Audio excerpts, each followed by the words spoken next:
आपल्या भारतीय संस्कृतीमध्ये दसरा आला की आपण देवीची आराधना करतो. अगदी 9 दिवस उत्साहामध्ये आपण साजरा करत असतो. देवीची विविध प्रकारे आपण पूजा करत असतो, पाठ करत असतो. तर त्यामध्ये एक विधी आहे कुंकुम अर्चन. कुंकुम अर्चन म्हणजे देवीला कुंकू वाहने. तर भारतीय संस्कृतीमध्ये कुंकुवाला सौभाग्याचे लेणं असं म्हटलं जातं. शेकडो वर्षापासून स्त्री कपाळावर लाल रंगाचा कुंकवाचा टिळा लावत आलेले आहे. तेव्हा देवीचा नामजप करताना कुंकुम अर्चन खूप महत्त्वाचे मानले जाते. कुंकुम अर्चन म्हणजे काय, तसेच कुंकवाचे शास्त्रातले महत्त्व जाणून घेऊया. देवीचा जप करत करत एक एक चिमूटभर कुंकू देवीच्या चरणापासून प्रारंभ करून तिच्या डोक्यापर्यंत व्हावे, अथवा देवीचा नामजप करत तिला कुंकवाने स्नान घालणे म्हणजेच कुंकुमार्चन होय. विशेषतः नवरात्रीमध्ये ललिता पंचमी, अष्टमी किंवा नवमीला हा विधी आवर्जून केला जातो. घरोघरी कार्यसिद्धीसाठी, ग्रहशांतीसाठी कुंकुमार्चन केले जाते. तर आदिमातेला कुंकुमार्चन खूप प्रिय आहे. दुर्गेला, आदिमातेला.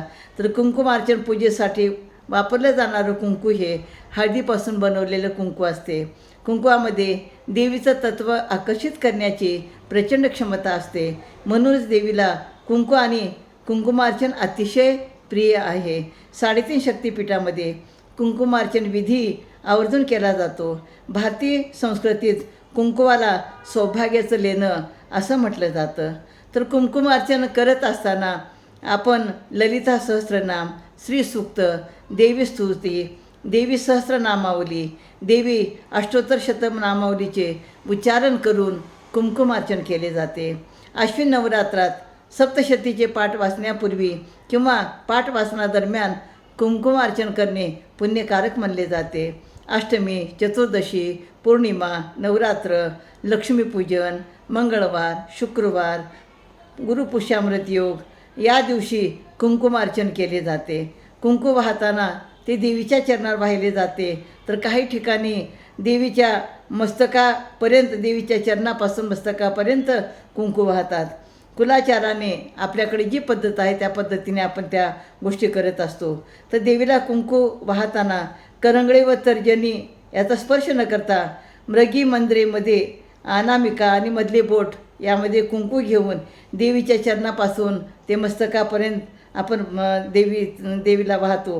कुंकुमार्चनासाठी तांबे, पितळ किंवा चांदीचे ताट घ्यावे. त्या देवीची मूर्ती ठेवावी.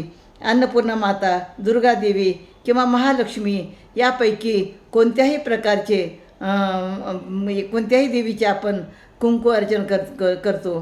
कुंकुमार्चनासाठी तांबे, पितळ किंवा चांदीचे तामण घ्यावे. त्या देवीची मूर्ती ठेवावी. अन्नपूर्णा माता, दुर्गा देवी किंवा महालक्ष्मी यापैकी कोणत्याही देवीची मूर्ती घ्यावी. तुम्ही श्रीयंत्र किंवा प्रतिकात्मक वस्तू म्हणून सुपारी, ताम्रपट, सुवर्णपट पात्रात घेऊन त्याला शुचिर्भूत करून घेऊ शकता. कुंकुमार्चन करताना दीप धूप लावावा. तुपाचा किंवा तिळाच्या तेलाचा दिवा असावा. नाममंत्र, नामजप, नामावली पूर्ण झाल्यावर देवीची आरती करून मनोकामना करावी. कुंकुमार्चन करून अर्पण केलेले कुंकू एका डबीत ठेवावे. हे कुंकू अतिशय पवित्र मानले जाते, त्यामुळे डबी स्वच्छ आणि मोठी असावी. कुंकुमार्चेत पूजेत देवीला अर्पण केलेले कुंकू देवीचा प्रसाद म्हणून नातेवाईक आणि मित्रपरिवारांना द्यावे. म्हणजे अत्यंत महत्त्वाची गोष्ट म्हणजे की कुंकुमार्चन केलेले जे कुंकू आहे ते म्हणजे पूजेमध्ये कधीही वापरू नये. ते दररोज कपाळाला किंवा भांगामध्ये सिंदूर म्हणून वापरणे उत्तम आहे. आणि कुंकवामध्ये हे कुंकुमार्चन केलेलं जे कुंकू आहे तर या कुंकवामध्ये देवीचे तत्त्व आकर्षित करण्याची प्रचंड क्षमता असते.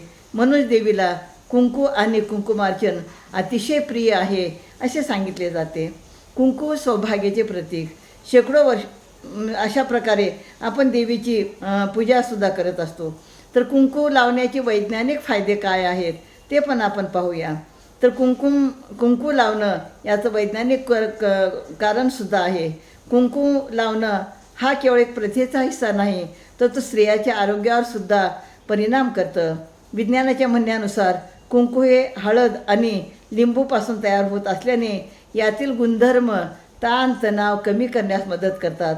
याशिवाय मेंदू अधिक सक्रिय आणि सतर्क राहण्यास मदत मिळते. काही अभ्यासातून हे सुद्धा निष्कर्ष पुढे आले आहेत की कुंकवाच्या वापराने रक्तदाब नियंत्रणात राहतो. एक लक्षात घ्या, हे थेट कुंकवामुळे होत नाही, तर ज्या पदार्थापासून आपण ते तयार करतो त्याचा परिणाम म्हणून आपल्याला त्याचा वैज्ञानिक फायदा होत असतो. तर योगविज्ञानाच्या दृष्टीने कुंकवाचा संबंध थेट आपल्या मनाशी जोडला जातो. आज्ञाचक्र महिलांच्या मनाला नियंत्रित करते. जेव्हा आज्ञाचक्रावर दाब पडतो तेव्हा मन एकाग्र होते. आज्ञाचक्रावर स्त्रिया कुंकू लावतात, त्यामुळे त्यांचे मन एकाग्र राहते आणि डोकेदुखी कमी करते. त्यातील गुणधर्मामुळे हे परिणाम दिसून येतात. असे सांगतात की स्त्रीचं रूपच हे अग्निस्वरूप आहे, त्यामुळे तिला लाल रंग प्रिय आहे. कुंकुमार्चन केल्याने ती प्रसन्न होते आणि म्हणून देवीला आपण कुंकुमार्चन करतो. खरं जर पाहिलं तर आपण देवीला कुंकुमार्चन करतो, देवीची पूजा करतो, आराधना करतो.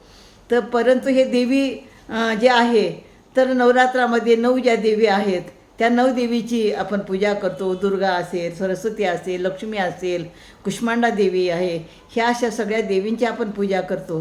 पण ही पूजा करत असताना आपण महिलांनी एक लक्षात घेतलं पाहिजे की देवीमध्ये जी शक्ती आहे, देवीमध्ये जी ऊर्जा आहे ती सुद्धा आपल्यामध्ये आहे.